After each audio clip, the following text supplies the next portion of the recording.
What if I told you that the very thing you're trying to escape is the thing trying to awaken you? That the pain you're running from is not your punishment, it's your permission. Permission to rise. Permission to transform. Permission to become something more than you've ever been. Pain is not the enemy, it's the instructor. The scar is not the shame, it's the signature of survival. The struggle you're in right now, it isn't the end of your story. It's the fire where your greatness is being forged. But most never see it that way. Most cry out for ease, for comfort, for escape. But comfort never made kings. Ease never birthed empires. It was pressure, chaos, failure, heartbreak. These were the chisels that shaped titans. Thomas Edison didn't stumble into light. He failed his way there over 1,000 times. And every failure whispered, "You are not done yet."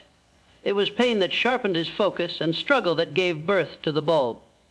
You see, your pain is not here to break you. It's here to break you open. The question is not, why is this happening to me? The question is, what is this trying to make of me? Because every great life begins in the dark. The seed doesn't bloom in the sunshine.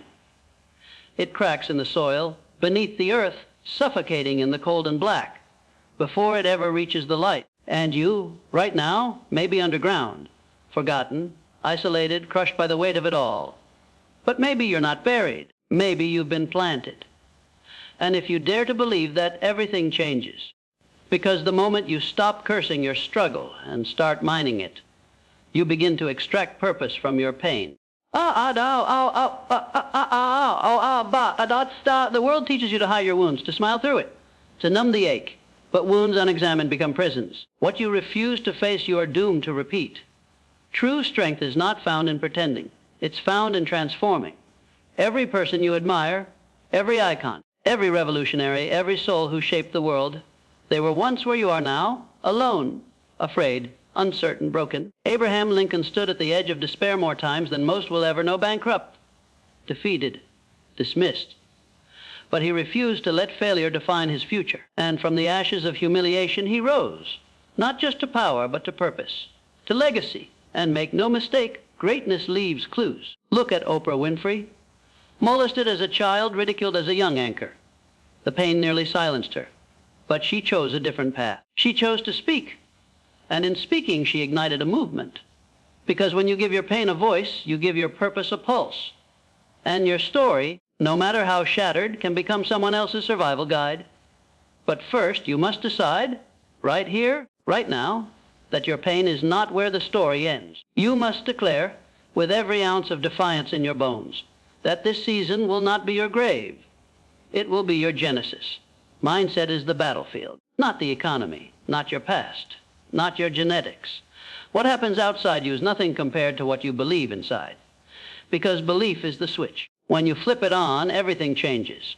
There is a reason Napoleon Hill said, "Whatever the mind can conceive and believe, it can achieve." But most people skip the middle part. They dream, they imagine, but they never believe. And belief, true belief, isn't blind. It's defiant. It's saying, yes, I am broken, but I am not finished. Yes, I am scared, but I will move anyway. Yes, the world said no, but I say yes. That is the fire you must feed, because belief is not born, it is built. So build it, brick by brick, choice by choice, morning by morning. Start where you are with what you have. And do not despise small beginnings. Ford didn't build an empire in a day. Walt Disney was told he had no imagination. Colonel Sanders heard over 1,000 no's before someone finally said yes to his chicken. But they believed, and belief made them unstoppable. You see, belief is not about confidence. It's about commitment. Confidence says, I hope. Commitment says, I will. And when you shift from wishing to walking, from hoping to acting, that's when belief becomes a weapon. And you'll need that weapon, because the moment you decide to rise, life will test you. It will throw storms, betrayals, setbacks. And every voice will scream, you're not ready. You're not worthy. You'll never make it. But that's when you must choose to fight, not with fists, but with focus. Focus is the sword of the warrior, and clarity is the shield. When you know who you are and why you're here, nothing can stop you. But you must get clear, not on what you want, but on who you must become. Purpose is not a goal, it's a calling. And it doesn't scream, it whispers, it speaks in the stillness. But most people never slow down long enough to hear it. Silence is sacred. Solitude is strategy. Because in stillness you meet yourself. You must ask, what sets my soul on fire? What pain am I uniquely qualified to turn into power? What injustice breaks my heart so much? I must do something about it. That is where purpose begins. Not in profit, not in applause, not in likes or follows, but in alignment. When your why is greater than your wounds, you become unstoppable. And the world, no matter how loud it roars, cannot drown out a soul that is fully awake. You've got to stop waiting for perfect. Perfect is the enemy of progress. Purpose is forged in motion. Take the step, even when you're scared, especially when you're scared. Discipline is not about willpower, it's about identity. When you decide who you are, your habits follow. You don't try to be disciplined. You are disciplined. You don't hope to be focused. You live focused. Because the pain taught you. The pain shaped you. The pain refined you. You know what it's like to be broken. And that's why you will not stop until you're whole. And once you commit to this identity, this higher self forged by pain, you begin to move differently. You stop negotiating with your excuses. You stop flirting with your limitations. You stop entertaining distractions that dilute your destiny. Because now you have clarity. You've seen what the darkness was trying to show you. The struggle wasn't the enemy. It was the mirror. It revealed the parts of you that were soft, uncertain, untrained, and now you train. You discipline your mind like a soldier sharpens a blade, not for vanity, not for show, but because your mission demands it. Purpose doesn't wait for motivation. Purpose moves when motivation dies. Purpose moves in the silence, in the fatigue, in the loneliness, because purpose is sacred and discipline is its bodyguard. Look around at anyone who's built something timeless. They didn't get there by doing what felt good. They got there by doing what was necessary. Carnegie didn't build steel empires by being comfortable. He outworked his excuses. He outlasted his critics, and he outlived his doubts. So must you. You've got to understand action is the cure. Not more thinking, not more waiting action. Because clarity doesn't come before action. It comes from action. You build the road by walking it. You sculpt the statue by chipping away. One decision, one commitment, 1 hour at a time. And yes, you will stumble. You will bleed. You will fall. But falling is not failure. It's feedback. Get up again, again. Fall 7 times. Rise 8. Because every rise makes you stronger. That's the math of growth. That's the price of purpose. The pain you feel? It is the price of admission to a better life, and most are unwilling to pay it. They want the crown but fear the crucible. They want the glory without the grind. But there's no shortcut to greatness. There is only the path, and it runs straight through your struggle. So honor your pain. Honor it by using it. Honor it by refusing to let it go to waste. Because on the other side of that pain is someone you haven't met yet. Someone wiser, someone stronger, someone fearless. They are already within you. But they're waiting for you to earn them. You don't find yourself through ease. You forge yourself through adversity. That's why it hurts. Not to crush you, but to cut you. To carve away the fear, the weakness, the hesitation. To sculpt the hero that was hiding inside. Your job is to become that person. And that takes more than fire. It takes faith. Faith not in something outside of you, but within you. The faith to keep walking, even when you don't see the path. The faith to keep building, even when the world calls you a fool. The faith to believe, not because you see it, but because you know it, like Martin Luther King Jr., who said, faith is taking the first step even when you don't see the whole staircase.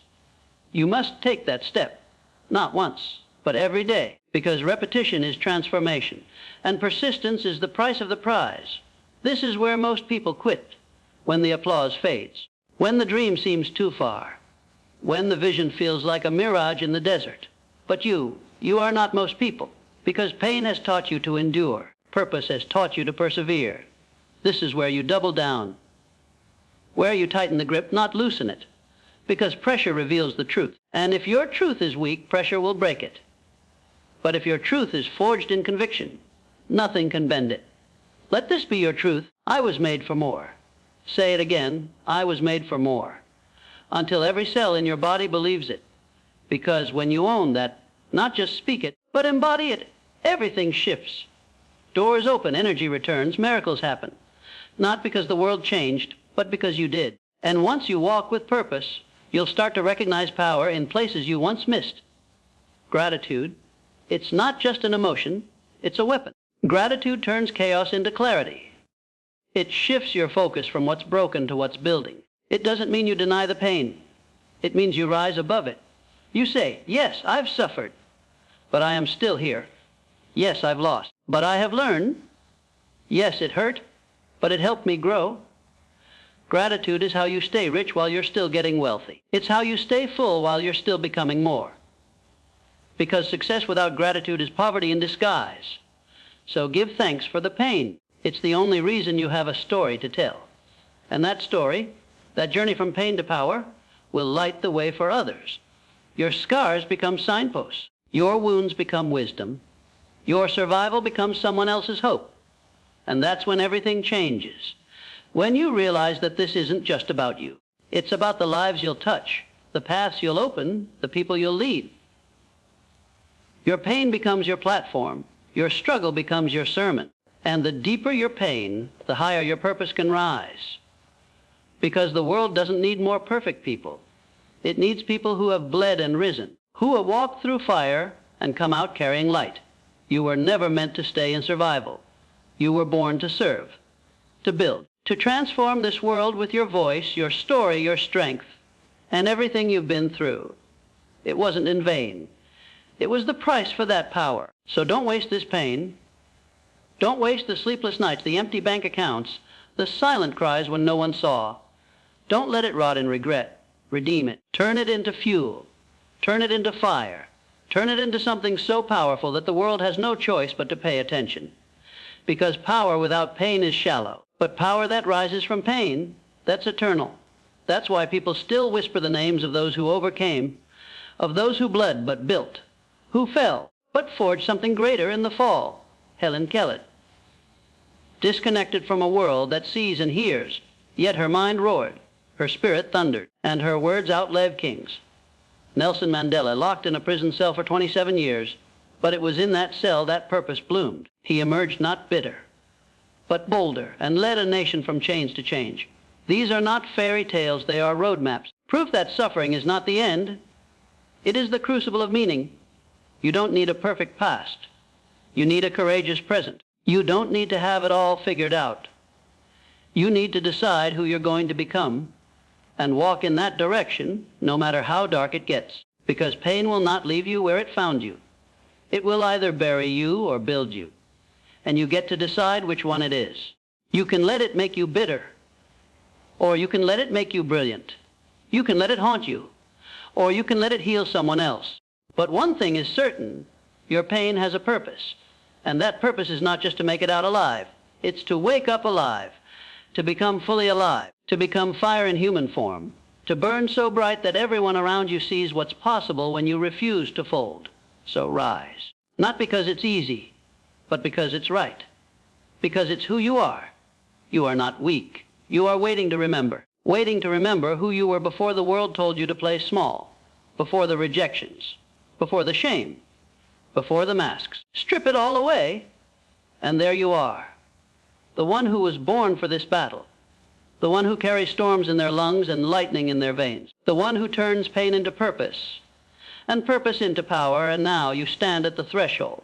On one side, fear, familiarity, the safe prison of mediocrity. On the other, freedom, legacy, and a life on fire with meaning. You choose, not your past, not your pain, not your parents, your teachers, your critics, or your failures. You choose. And in this moment, may you choose to become the version of you that doesn't flinch when it's hard, that doesn't fold under pressure, that doesn't shrink when things fall apart, because they already have, and you're still here. Become the one who walks with their head high, not because life was easy, but because you made it through hell and kept walking. Because when it hurt most, you didn't retreat, you reached deeper. When it all fell apart, you didn't run, you rebuilt. When the world laughed, you created anyway. That's who you are. You are the comeback story, the plot twist, the phoenix rising from ash into armor. You are what the pain was preparing, the gold in the fire, the diamond under pressure. And the world hasn't even seen the best of you yet. So the next time life tries to take you down, smile. Because it doesn't know what it's up against. It's not up against your pride or your ego. It's up against your spirit. And your spirit has been tempered in trials most couldn't survive. The next time the voice of doubt shows up, don't argue. Just build. Let your results be your roar. And when others fold, you rise. When others give up, you grind. When others blame, you build. Not because you're lucky, but because you made a decision to turn your pain into purpose. To use what was meant to break you, to break through. Because that's what greatness does. Greatness is not glamorous. It's gritty, it's bloody, it's painful. But it's also worth it. Because on the other side of struggle is a life of such clarity, such power, such depth, that you look back at the pain and say, I wouldn't change a thing. Because it made me me. That is the ultimate reward. Not fame, not fortune, but becoming someone you respect. Someone who looks in the mirror and sees purpose staring back. So rise, warrior. You were not born to blend in. You were born to break chains, to shift generations, to live so fully that your life becomes a message that says, yes, there is pain, but inside that pain lies your power. And from that power, you will find your purpose. And from that purpose, you will change the world.